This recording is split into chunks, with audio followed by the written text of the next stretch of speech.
L'hélicoptère a des lumières rouges et vertes, du coup on le voit bien, et on se rend rapidement compte qu'il est en train de nous chercher là où on avait été géolocalisé à la base. Mais nous, on est 1h30 plus bas. Du coup, on fait des appels lumineux à fond pour qu'il nous voit.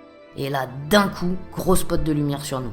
Ça y est, ils nous ont trouvés. Et c'est à ce moment-là qu'on se rend compte de là où on est vraiment. Il faisait nuit noire, on voyait rien autour de nous. Le spot de l'hélicoptère nous montre qu'il y a le vide 30 cm devant nous, une paroi avec une chaîne sur la droite, et à gauche une paroi mouillée avec de l'eau qui ruisselle dessus. Vous vous rappelez le tout premier passage de chaîne ? Eh ben on est là. Je sais même pas comment on est encore en vie à ce moment-là.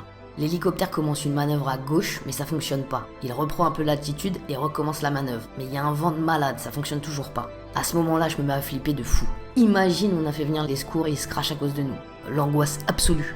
Et là, l'hélicoptère reprend un peu d'altitude comme s'il partait, mais il fait un demi-tour. Revient et tente la même manœuvre, mais cette fois à droite. Et là, ça fonctionne direct. L'hélicoptère se stabilise et un premier pompier descend par le treuil. Il y a encore plus de vent à ce moment-là, à cause des pales de l'hélicoptère. Tout se passe super vite. Le premier pompier va vers Thibaut et un deuxième pompier descend par le treuil et vient me voir. Ça va, tout va bien. Je lui dis oui, il prend mon sac, il me met un casque sur la tête et il me fait enfiler un baudrier. Et en même temps, il me demande pourquoi on est descendu. Je lui explique que j'avais trop froid pour rester immobile. Il me dit que c'était dangereux de le faire, mais qu'il comprend et que l'avantage c'est que la manœuvre de l'hélicoptère va être plus facile à faire où on est maintenant que plus haut. Je pensais qu'il allait me poudrer, mais il a été super gentil et compréhensif. En vrai, à ce moment-là, je suis complètement sonné et je pense qu'il le voit. J'hallucine de ce qui se passe. Je suis dans un état d'épuisement complet, je suis impressionné de l'action qu'on est en train de vivre et je m'en veux de fou d'en être arrivé là. J'arrêtais pas de m'excuser, je m'en voulais à mort d'avoir fait déplacer les secours et de leur faire prendre des risques. Et là, il me dit, c'est notre métier et on préfère 1000 fois vous secourir dans cet état que fracasser de fractures.